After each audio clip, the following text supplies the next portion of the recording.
World History Discussions, Chapter 4, Part 5.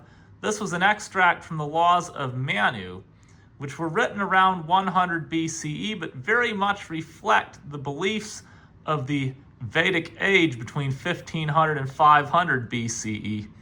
Basically, it's talking about a Brahmin and telling this Brahmin, which is the top of the social caste, you need to marry somebody from an equally high caste. Make sure she's beautiful and has like all these perfections, but also do not marry, say, a Shudra, which is one of the lowest castes, second lowest only to untouchable. If you marry a Shudra woman, you'll go to hell when you die, and your kids will become Shudras, and you'll lose your high position as a Brahmin.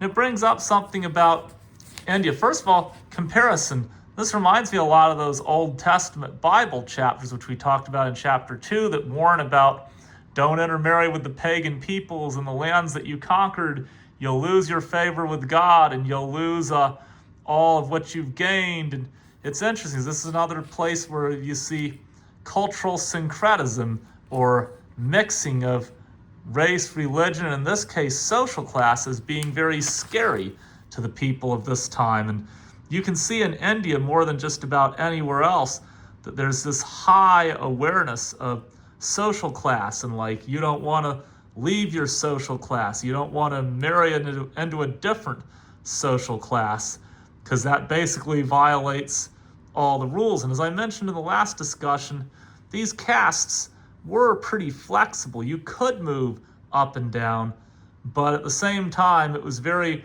discouraged, and it was kind of a stay in your lane type of culture.